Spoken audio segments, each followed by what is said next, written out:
Assalamualaikum warahmatullahi wabarakatuh. Waalaikumsalam warahmatullahi wabarakatuh. Oke. Bagaimana Pak Bambang kabarnya pada kesempatan kali ini? Ya, agak capek Bu karena tadi baru persiapan PKKS. Nah, baru Saya PKKS ya pulang. Pak? Iya, saya pulang kehujanan tadi. Niatnya mau call di sekolahan, tapi saya pikir kalau terlalu larut juga nanti saya pulangnya juga larut. Ini apa namanya? Tadi pulang agak kegremisan, tapi tidak apa-apa lah, tetap semangat. Iya, tetap semangat ya Pak dengan segala aktivitas yang dijalankan. Ya, Baik. Sehat ya Pak Bambang? alhamdulillah sehat Bu. Alhamdulillah. Oke. Meskipun terkendala sinyal gitu ya Pak tadi. Tadi sempat apa wifi-nya bermasalah. Oke. Alhamdulillah bisa berjalan sampai dengan waktu ini. Semoga nanti sampai kegiatan akhir ini kita semua mendapatkan kegiatan yang bermanfaat ya Pak. Oke. Amin. Terima Baik Pak kasih. Bambang. Oke. Pada kesempatan kali ini Pak Bambang akan berdiskusi tentang apa nih Pak Bambang? Ya, gini Bu, ini kan eranya kurikulum merdeka, gitu. Kurikulum Ini betul sekali. merdeka, ya mestinya sebagai seorang pendidik itu kan sesuai dengan filosofi Ki Hajar Dewantara itu melakukan kita sebagai guru itu melakukan atau melaksanakan pembelajaran yang sesuai dengan kodrat alam dan kodrat zaman. Nah, tentang kodrat zaman ini sebagai guru kita kan harus apa namanya mengikuti paradigma pembelajaran yang sesuai dengan era saat ini, Bu. Iya. Model-model pembelajarannya pun juga apa namanya yang kita laksanakan juga harus sesuai dengan perkembangan zaman. Ini saya mau bincang-bincang tentang ya rekan-rekan guru, Bu. Rekan-rekan guru saya di sekolahan itu rata-rata mereka belum apa namanya ya open mind, berpikir terbuka tentang paradigma pembelajaran yang era saat ini, Bu. Mereka masih ogah dan apa namanya ketika melaksanakan proses pembelajaran itu ya masih menggunakan model-model pembelajaran yang konvensional seperti itu, Bu. Iya. Baik Pak Bambang, saya akan mengonfirmasi apa yang jenengan utarakan bahwa di sekolahan jenengan itu guru-gurunya masih belum bisa membuka pikiran untuk mengikuti perkembangan zaman seperti itu ya Pak. Bagaimana Nggih, eh, disesuaikan dengan kurikulum kita yaitu kurikulum merdeka. Oke. betul, ya. Baik Pak Bambang, eh, menurut Pak Bambang dari permasalahan tersebut, faktor apa yang memengaruhi guru-guru yang ada di sekolah Pak Bambang belum membuka pikiran mereka, Pak? Ya, selama ini kalau saya perhatikan ya karena itu, Bu. Pola pikir kesadaran diri mereka itu memang belum muncul karena ya mungkin dorongan ya Bu ya, dorongan dari faktor eksternal juga. Cuman kalau kita berpikir dorongan itu kalau memang dari dirinya belum muncul atau motivasi intrinsiknya belum muncul ya memang agak sulit. Ya memang sih apa namanya motivasi intrinsik kalau kalau saya lebih lebih apa namanya lebih condong ke itu, Bu. Motivasi mereka dari diri mereka sendiri belum ada.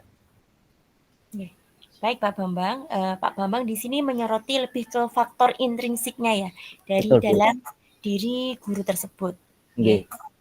Baik Pak Bambang, dari faktor tersebut apa harapan Pak Bambang terhadap pemikiran-pemikiran yang ada di sekolah guru yang ada di sekolah Pak Bambang itu?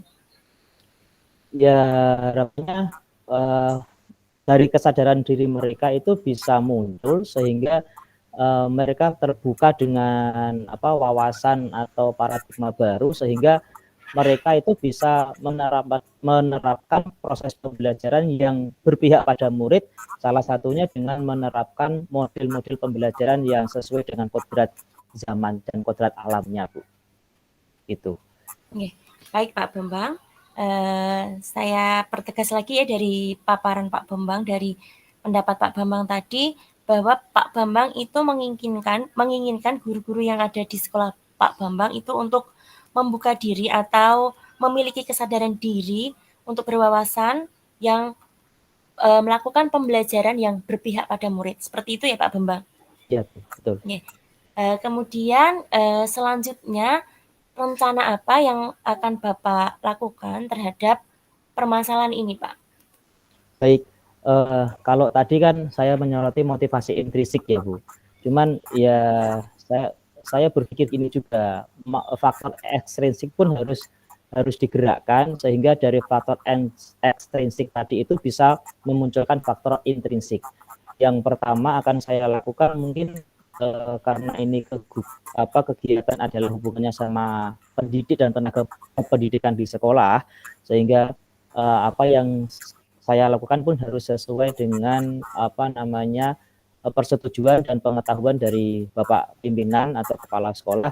Jadi langkah saya mungkin nanti koordinasi dengan Bapak kepala sekolah supaya setidaknya di setiap kesempatan motivasi dorongan dari kepala sekolah untuk membuka diri dengan paradigma pembelajaran yang baru yang sesuai dengan kurikulum kita disampaikan kepada teman-teman yang lain dari motivasi esensi dari Bapak Kepala Sekolah dan mudah-mudahan bisa menimbulkan motivasi intrinsik teman-teman. Kemudian dari saya sendiri mungkin ya sebagai calon guru penggerak yang sudah sampai di modul 2.3 ini kan memberikan praktek-praktek baik kepada ya rekan sejawat, kemudian memberikan praktek-praktek pembelajaran kepada peserta didik yang harapannya dari situ teman-teman rekan sejawat bisa melihat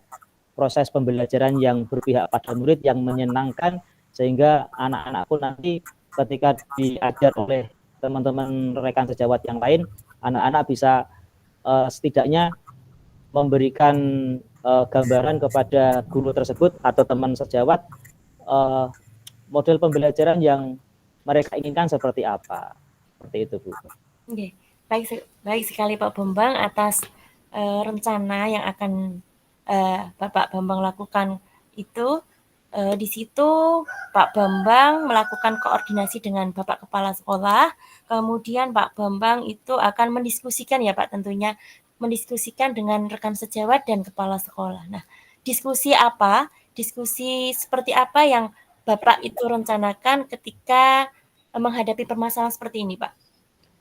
Baik, diskusinya yang pertama dengan Bapak Kepala Sekolah mungkin diskusi seperti ini ya Bu, yang coaching seperti ini ya. Ya nanti saya akan minta saran kepada Bapak Kepala Sekolah ya setidaknya bagaimana rekan-rekan bisa open mind, bisa membuka diri untuk sistem pembelajaran yang sesuai dengan kurikulum saat ini. Kemudian dari hasil diskusi kepala sekolah nanti akan kita sampaikan di komunitas belajar. Jadi sebenarnya kita sudah ada Bu, komunitas belajar. Biasanya saya bincang-bincangnya itu pada saat istirahat, santai dengan teman-teman yang ngobrol biasa seperti itu. Tapi di lain kesempatan juga mungkin disampaikan ketika KKG Bu, ya di event tertentu kan guru kelas itu punya KKG. Selain itu mungkin kalau kepada anak didik biasanya itu mereka ngomong ke gurunya. Jadi Bu, kita mau model pembelajaran yang seperti ini yang pernah dilakukan Pak Bambang. Kan mereka juga punya hak untuk menyampaikan itu ke guru kelasnya seperti itu. Iya, betul sekali Pak. Yeah. Ya Pak Bambang, ini tadi saya tertarik dengan kombel Pak yang jenengan bicarakan. Boleh sedikit Pak mengetahui apa yang jenengan diskusikan selama di kombel itu membicarakan tentang apa saja? Ya, yang pertama ya karena kita ini hubungannya sama siswa gitu nih. Jadi siswa itu kan berbagai macam karakter, ya kan. ya paling tidak kita bisa mengetahui minat belajar siswa, kemudian kesiapan belajar siswa, kemudian profil belajar siswa. Kemudian dari situ kan nanti guru itu bisa kita biasanya mendiskusikan model pembelajaran yang tepat untuk tema ini dengan profil belajar anak ini, dengan minat belajar anak ini. Jadi itu sesuai dengan karakter atau profil belajar siswa tadi itu. Karena kalau kita sebagai pendidik tidak bisa istilahnya memberikan pembelajaran yang sesuai dengan kebutuhan siswa, itu nanti kan arahnya malah anak itu tidak paham apa yang kita sampaikan, gitu Bu Tina. Iya, baik Pak Bambang. Di sini kombelnya sangat bermanfaat sekali ya Pak Bambang, yang mendiskusikan tentang pembelajaran-pembelajaran, kemudian permasalahan-permasalahan yang ada di kelas. Ya. Baik Pak Bambang, kira-kira kapan Pak Bambang untuk melakukan diskusi dengan kepala sekolah maupun rekan sejawat untuk menyelesaikan permasalahan ini?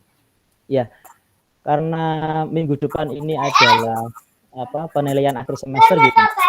Jadi mungkin setelah penilaian akhir semester di sela-sela kita melakukan itu analisis hasil pekerjaan anak itu kan di sela-sela mungkin karena tidak ada pembelajaran aktif, jadi waktu kita lebih banyak. Kemudian setelah penerimaan rapot pun nanti kita juga punya waktu sekitar 2 minggu karena anak-anak belajar di rumah, sedangkan kita sebagai guru juga aktif mengajar. Jadi waktu diskusi kita lebih panjang gitu rencananya. Ya, baik Pak Bambang. Pak Bambang beserta rekan dan kepala sekolah memanfaatkan ya Pak, memanfaatkan waktu sela-sela ketika anak-anak libur dan Bapak Ibu guru melakukan diskusi yang sangat bermanfaat. Gitu ya Pak Bambang? Benar Bu. Oke. Kemudian ini Pak, komitmen seperti apa yang akan Bapak lakukan terhadap permasalahan ini Pak?